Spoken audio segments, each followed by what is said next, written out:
A Mil y Cwrt Cosby, chydig dros y trawst.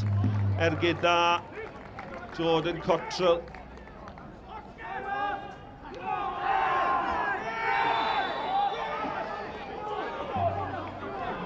Mae yna chwaraewyr ar y llawr fan hyn, gwrthdrawiad a chwiban uchel. A mae yna garden, a mae e'n gerdyn coch. A coch yn cael ei ddangos i Jordan Cottrell am y dacl ar Kai Whitmore. 20 munud wedi chwarae yma ar ddôl y bont a allan o ddim byd. Mae'r ymwelwyr lawr i 10 dyn. Richards i Hwlffordd, chwilio am gyfle falle i ergydio, mae'n dewis y bas at Harry John. John at Hawkins. Harry John, ergyd rwyd ochr.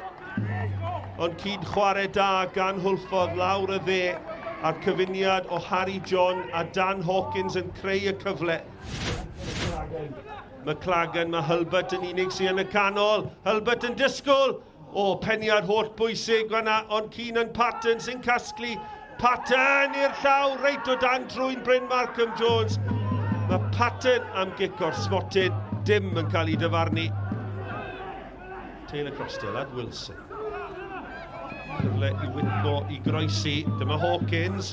Hawkins yn ceisio troi, mae'n gwneud yn wych, a mae fe'n sgorio. Dan Hawkins i gôl gynta yn yr uwch gyngrair y tymor hwn. Ysbrydoliaeth Hwlffordd yn dod o'i rhif 10.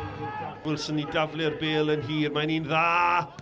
Taylor Crosdale yn sgorio! Ar ei ben blwydd, Martel Taylor Crosdale yn dathlu ail gôl Hwlffordd. A rhaid bod y pwyntiau'n saff erbyn hyn. 6 munud yn weddill, y bêl gan fil i'r Barri, mewn i'r canol a hi, ond mae'n rhwydd i Zach Jones a mae'n mynd i ladd mwy o amser hwnna, di wir, mae'n mynd i ryddhau'r bêl mor sydyn a phosibl. A ras lawr ca, a Luke Rees yn gofod amseru, ond dyma Hawkins! Mae'n berffaith gan Hawkins,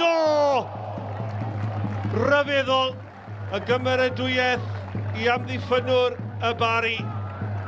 Ben blaidd yn y fan a'r lle. Wel, trobwynt y gêm, ar hyn fe fydd pobl am siarad amdano. Fydd y cerdyn coch cynnar yn y gêm i Jordan Cottrell am y drosedd ar Kai Whitmore. Hanner cyfle fan hyn. Snaith! Arbediad da gan Zach Jones. Sam Snaith. Yr un ergyd mae wedi gael ar y gôl ers dod i'r ca.